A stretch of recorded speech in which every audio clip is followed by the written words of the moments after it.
n'umwanya w'ijambo ry'Imana, ijambo ridasanzwe, ijambo uhoraho yateguye ku bwawe, ijambo uhoraho yateguye ku bwanje.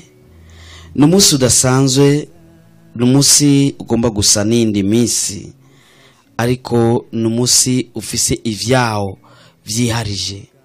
Hari icyo Imana igomba gukora mu bugingo bwawe, hari ikintu Imana igomba gukora mu bugingo bwanje. Niyo mpamvu ata muntu n'umwe arekuriwe gusamara, kuko n'umwanya mwiza kandi udasanzwe, kandi umwanya w'igiciro kinini cyane. Reka dusome ano majambo mu gitabo cya Yobu, igice cya 2 ku murongo w'7 kugeza ku murongo wa 10.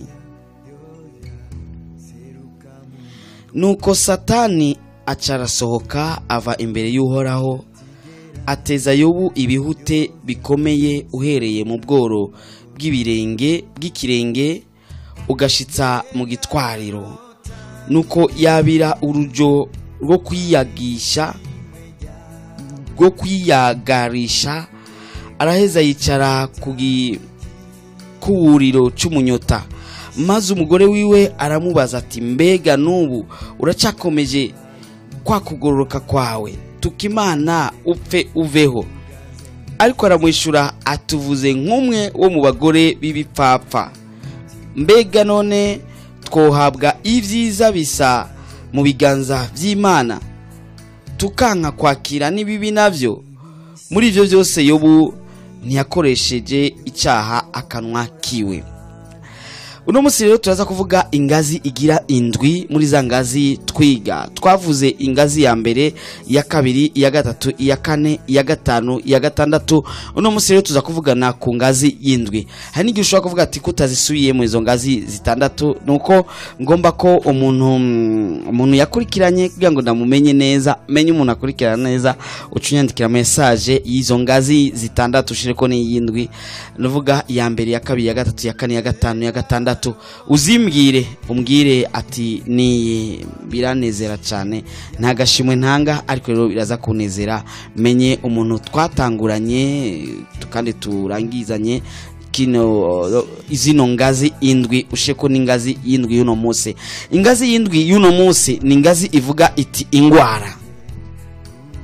Buriya Satani arashobora kuguteza byinshi, canke ukaronka amageragezwa aya n'ayandi, akaba amageragezwa menshi cyane atandukanye. Ariko ngomba kubwira ko ingazi ugenda uduga ko, ugenda uva ku ngazi ya mbere ukaja ku ya kabiri, ku ya gatatu, ku ya kane, ku ya gatanu. Hari n'igihe ushobora guhera ku ya gatanu zikagenda zikurikirana. Mugabo izi ngazi indwi twavuze ni ngombwa uziceko. Ingazi y'indwi niyo Yobu nawe yagezemo. Haragezaho bamwiba ivyiwe vyose, haragezeho abiwe bapfa bose, haragezaho akengegwa n'abantu, haragezaho abo umukene wa cane, harageze. Mugabo hari yasigaye iya nyuma ko ahura n'ingwara. Kandi izo ngwara suko yaziteye, suko yoba yariye mikorobi, canke yoba yarakoze ikindi kintu muganga abuza, ariko ingwara zamuje kuko nyene nk'uko ijambo ry'Imana ribivuga ko yaje abona ibihute bimuzako, kandi vyatewe na Satani. Kandi usomye inyuma gatonya usanga Satani yagiye abibwira Imana, abwira ati ko utakoze ku mubiri wiwe, buriya ntaco wakoze. Imana iramureka arakora ku mubiri wa Yobu, kuko Imana yari izi ko Yobu atana kimwe aza kubana, kuvuga ko aza kuzigamwa umutima wiwe, nkuko Imana yari yabwiye Satani ati mugabo ntukore ku bugingo bwiwe. Ingwara rero zirashobora kuza nk'ikigeragezo, zirashobora kuza nk'ingazi igirandwi kugira ngo ushike hahandi uri hagomba kushika. Hari amasezerano Imana yagusezeraniye, ariko si coroshe kugira ngo ushobore gushika akuri ayo masezerano utarinze guca kuri izi ngazi. Ni gake ushobora kuvuka ugacukurira mu masezerano yawe, nibikunda uravuka mu buryo bw'impwemu, maze ugatangura guca kuri izo ngazi, maze ugashika hahandi uhora hagomba kushika. Ingwara rero irashobora kuza kuri wewe atari uko wayiteye, ariko yizanye yonyene. Hari n'igihe ushobora kubona ingwara rije ikaza nyene ukabona umenga wayiteye, ukaca wibuka kutajya udakaravye n'isabuni, ukaca wibuka ko vyagenze ukuna kuriya, ukaca wibuka ko vyagenze uku canke kuriya. Mugabo bikaba bivanye niki nuko uhora agomba kuca kuri iyo ngazi.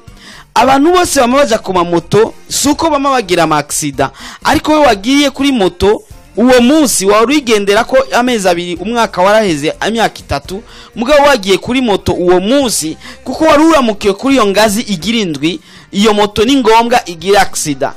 Ashaka bari umumotari azi kwinyonga neza ibe bimeze gute, kuko utegezwa kuca kuri iyo ngazi ni ngombwa uhiceko.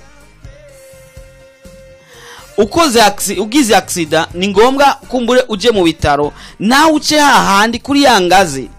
Hari ikindi gishwa kuba ukaraba neza cyane mbere yo gufungura, mugabo ugasanga inzoka ugwaye nta wundi muntu azigwaye nkawe. Hari n'ikindi gihe amaso yawe yakingira neza bimeze neza, mugabo ugasanga amaso yawe aratangiye kugwara, iyo ni ngazi utegezwa gucako. Hari n'ikindi gihe izo ngwara ngomba kuvuga cyangwa ndiko ndavuga ingwara zitandukanye uzigwara kandi ukazigwara igihe kirekire, maze ukagerageza kuja kwa muganga nawe akakubwira ati nanje nagerageje uko nshoboye kose mu kukuvura mugabo vyanse. Ingwara nk'iyi ugwaye ndamaze kuyivura kenshi, maze kuvura 3 4 5 ijana, mugabo wowe biranse, sinzi igituma wowe vyanse. Hari igihe baca bakubwira ati genda iburaya canke mu Buhindi canke mu Bushinwa canke ahandi, kandi ugiye ugaca usanga niho ugiye gupfira. Abantu benshi bagiye kubagirwa hirya hanze, mugo gasanga hariya niho vyanse, mu gishingo kumbure yari kuguma ngaha, kumbure Imana yari kumugirira neza no ngaha. Simvuze ko udashobora gufata urugendo ngugende, ngomba kuvuga ko byaramutse bibaye canke ari ngazi yawe yindi utegezwa gucamwo, naho uja kwa muganga biranka. Undi munsi nari ngwaje umuntu arandembana cyane, telefona muganga w'umudokiteri mwiza cyane bemera hano mu gisagara cya Bujumbura, azi kuvura iyo ngwara uwo muntu yaragwaye. Wa muganga ndamutelefonye numva yitavye nakajwi gatonya, ndamubwira nti nagwira nze, ambwira ati naje ndagwaye, sinakoze uno munsi ndagwaye. Uja kwa muganga ugasanga muganga yagwaye. Ubwo nubwo nari mbabaye naratwenze gato ndavuga ni ya umva nanishimye ko mfise nimero za telefone za wa muganga tuzinanye, none heraba nawe aragwaye. Umuntu n'umuntu nawe aragwara. Igihe ugwaye, igihe Yobu yagwaye yaciye aja mu kindi kintu kidasanzwe kumurutaziga gucokogwa n'abantu kubera izo ngwara. Kandi mbere n'umudamu wiwe amubwira ati tukimana utumupfa, ati mbe uracahagaze muri bwa bugororotsi bwawe. Igihe ugwaye abantu baragerageza kuvuga uko bibaza. Hari kindi gihe bazovuga ko ugwaye umugera canke ugasanga si ugwaye, canke nawe ushobora kuba ugwaye bakagerageza kuvyagrava kwerekana ko ari ibintu bikomeye cyane, bakagerageza kwerekana ko ari umushurashuzi wa mbere mu gisagara canyu, bakagerageza kwerekana ko ari umunyavyaha komeye cyane atampamvu nimwe yari gutuma utagwara. Ariko byashitse ni ngazi. Umaze imyaka utavyara, waragiye kwa muganga kubwira ati iyo ni ingwara yagiye mu gitereko canke ni ingwara yagiye ahanahana, kandi iyo ngwara ntituyivura, kandi iyo ngwara ntibayopera, kandi iyo ngwara ukagerageza uko ushoboye kose ukabona umenga iyo ngwara ntibikunda ko yovako. Mugo ndagomba nkubwire ko kuri iyo ngazi yindwi uno munsi niyo herezo y'iyo ngazi yindwi, kuko ndaza kugusengera, kandi iyo ngwara nubwo byananiranye uraza gukira mu izina rya Yesu. Vuga ati amen. Ndagomba nimba ufise umugenzi agwaye canke inshuti yawe agwaye, mubwira ati umviriza uno mwanya radio ivyizigiro, mandikire message bwiye umviriza uno mwanya radio ivyizigiro, bava basengera abagwaye, nawe ntuzubure.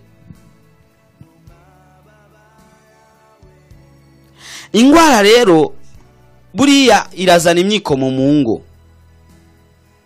Urazi impamvu?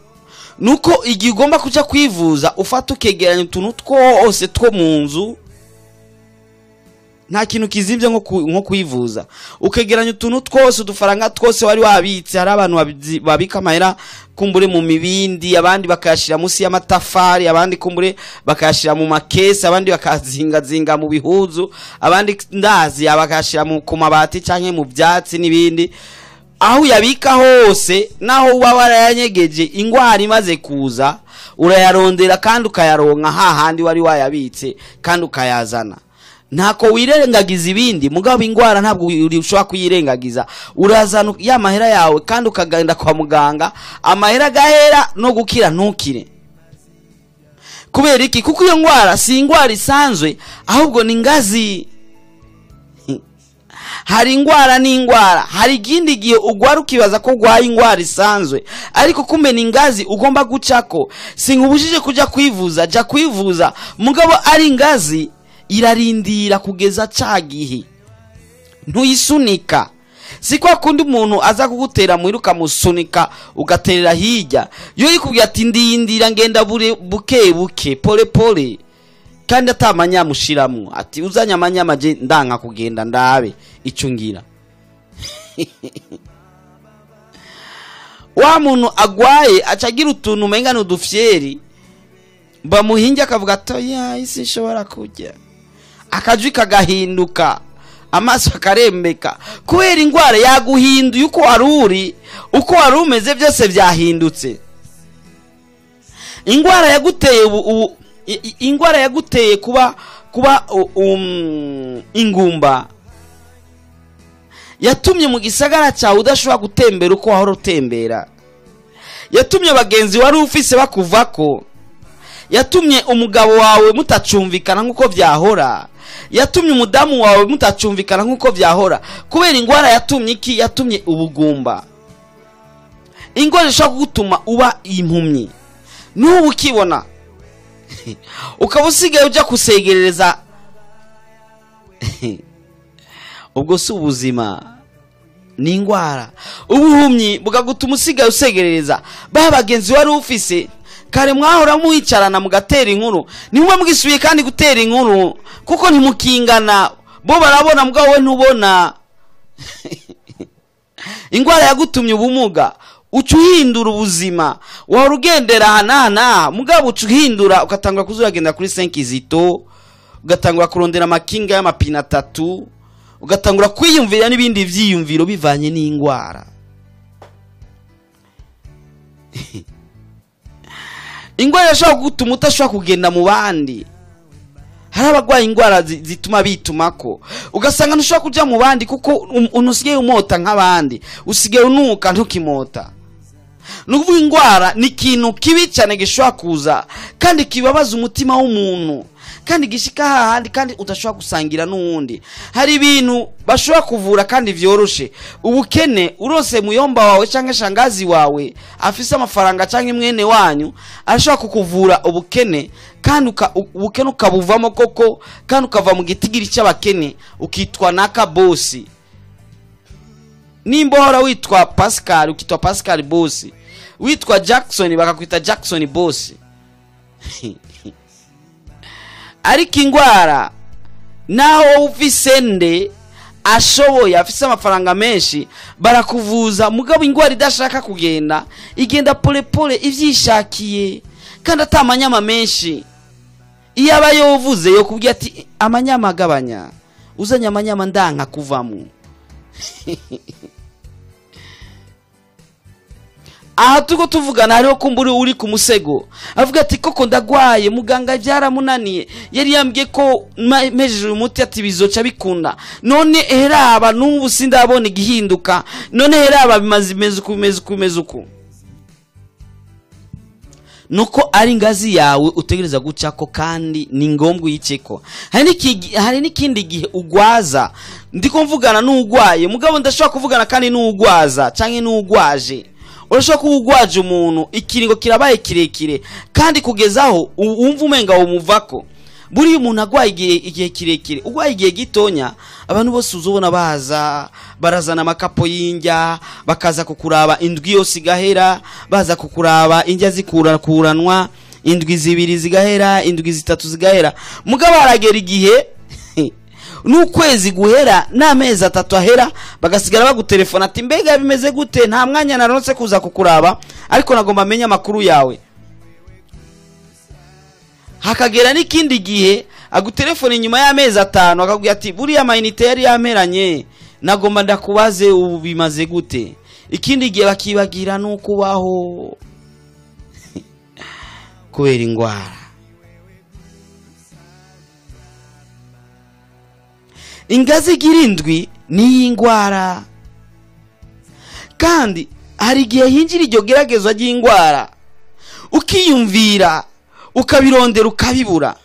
Uri umuntu wikinga cyane accident, nugira no ku moto mbere wanashaka, nugira no kuri taxi velo, ugira muri taxi y'umuduga canke ufise imodoka yawe canke urikinga ibintu byose byo kumerera nabi. Ariko umunsi wari uduze hejuru kuri etage mu nzu yawe canke ugiye kuraba warahinyagaye gatonya canke waranyereye gatonya wisanga waguye hasi, wari wagerageje uburyo bwose ukinga accident, insanganya zose zibaho. Hari umunsi wigeze gukora ku matara y'umuyaga nkuba, uza gusanga umuyaga nkuba uraguhitanye. Hari kindi giye kumbure wewe wari ku maguru wanse kuja kwikinga kugira ngo ntibavugira accident, mugabo uri kwikinga we akagusanga aho uri akaguhitana. Ndazi umuntu umuduga wamusanze mu nzu yiryamiye, umuduga utibarabara ugonga inzu, umusanga no mu nzu uramugonga yiryamiye. Iyo ni ingazi utegeza gucako, kandi nawe wikwepera ingazi y'ingwara. Nimba utarayishikako nayo uzoyishikako.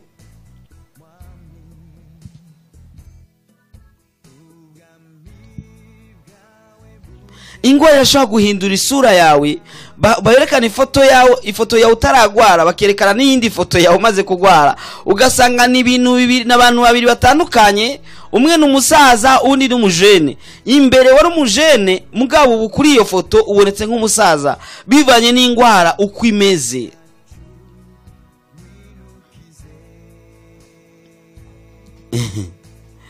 Reko uraza kize kweli. Ariko mbega none ingwara ziva kuki? Mbega ni guki kwera Imana irekura ingwara zigashika? Hari kindi gihe ushobora kwimvira ati mbega none gamana none nawe no kweri ko ushobora kurekura ingwara zishoye gushikira ku muntu.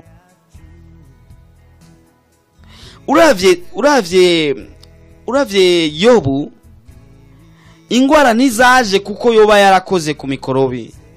Ingwara ntizaje kubera nuko Satani yari yamusabye kugira ngo ibe ingazi. Imwe mu ngazi yaraciyeko, yaramaze guca ku zindi ngazi, baramaze abana biyo bari bamaze gupfa, hari ivyiyo byari bimaze kuvaho, amasho yiwe byose byari bimaze kugenda, yaramaze kuba umukene, yaramaze kuba umukene a 100% canke sinzi ama pourcentage y'ubukene, yaramaze kuba umukene akwije amategeko. Hari hasigaye ingazi yindwi nawe ashoye kuyicako, ingazi yitwa ingwara. Handi n'umuntu wa hafi yawe cyane nk'umudamu wawe, ndibaza niwe muntu wa mbere aba ari hafi yawe cyane kurusha abandi bose, ashobora kugira ati mbega uracyahagaze mu bugororotsi, mbega ntabwo wotuka Imana nawe kugira ngo upfe umva impande.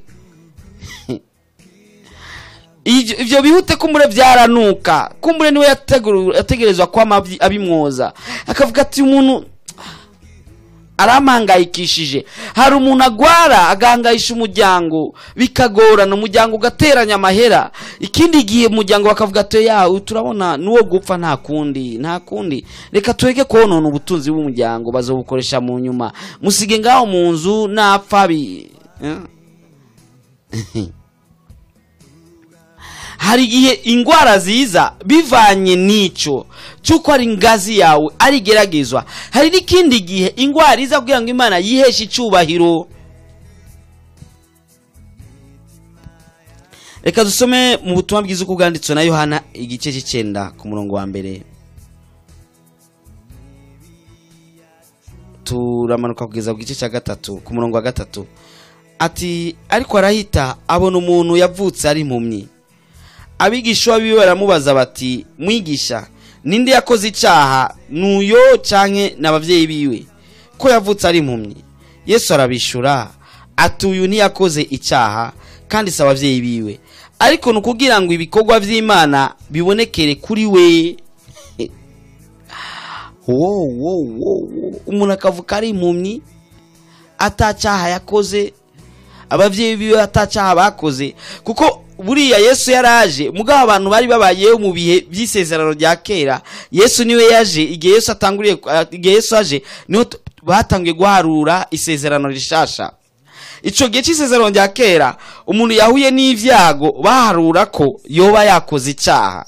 Nta muntu yoba yoronse ivyago atakoze icaha. Uravye na Yobu bajya bagenzi biwe bamubwira bati oya vraiment nawe ntushaka kuduhena, nta kuntu wogira ivyago nk'ivyo atacaha wakoze. Muri ico gihe byaboneka ko wakoze icaha, kugeza nuno munsi ari abantu bavyiyumvira uko ugize ivyago bavuga ati ayo ni inkoni y'Imana, ati ni kubera yari mugabo kenshi usanga Imana ubu ntihaniraho. Muri ico gihe Imana yakunda guhaniraho, kandi n'ikindi gihe byabuko nyene kubw'icubahiro c'uhoraho. Hari ikindi gihe umuntu agwara atari uko yoba yagombye kugwara, atari uko yoba byari mu migambi yuko agwara canke atakurikije amategeko ya muganga, ariko yagwaye kubera Imana igomba kwihesha icubahiro, kugira ngo uno munsi ningusengera ugakira uza kuba igishinga naye ku bandi bantu bose batazi Imana, kandi Imana igahabwa icubahiro kubiciye kuri ico kintu Imana yakoze kuri wewe, kuri uko gukira uhora yagize kuri wewe, kuri iyo deliverance ibaye uno munsi.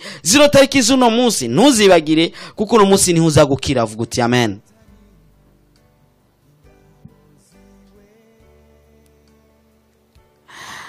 Abigisha baratangara babona ati mbega n'uyu muntu yavutse agwaye, umuntu yavutse ari impumyi, none ga Yesu nawe umuntu akavuka ari impumyi atabona n'ikintu na kimwe, atazi n'ingene impuzu yambaye isa, atazi mama wiwe ingene asa, atazi n'abamuvya na papa wiwe ingene asa, atazi na bene wabo na bashiki w'ingene basa, akora ku giti akumva iki ni igiti mugabo ntashoboye kukimenya ati igiti kimera gute gisa gute.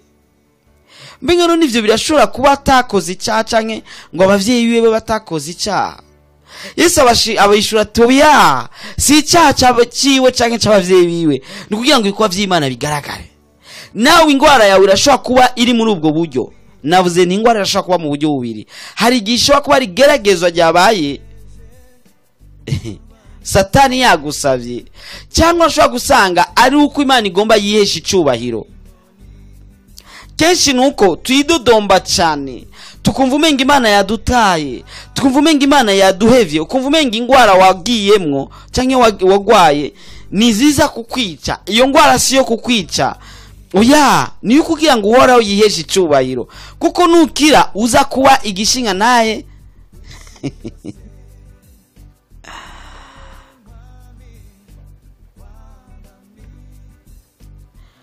Umuntu umwe niwe yigeze kuba agwaye umugera, arambwira ko agwaye umugera. Turiko turayaga ndamubwira nti nta ngwara n'imwe uhora adakiza, kandi ingwara zose uko zimeze kose naho byanditse ati izi arashobora kuzikiza, izi zindi nazo zirashobora kubangira, izi nazo rero ntizishobora gukira. Oya, ndamubwira nti ugira ukwizera.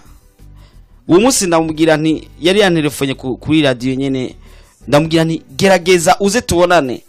Ndamusengeye namubwiye nti genda wipimisha urabe, ati koko ndashobora kuba nakize. Ni yes, agiye asanga yarakize.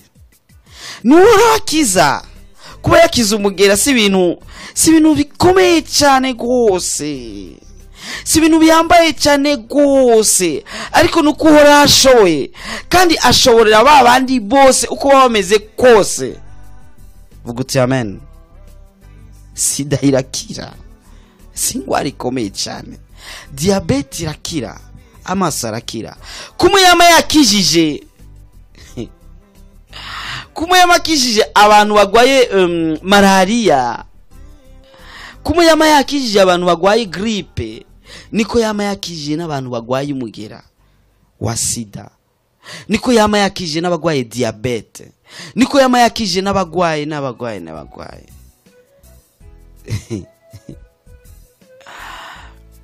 Ingwara ugwaye si kwica, ariko rukugira ngo iheshe icubahiro uhoraho. Na yangwara wari ugwaye wa musi ni kwari kugira ngo Imana igutese canke ikubabaze gose. Oya, kwari kugira ngo yiheshe icubahiro.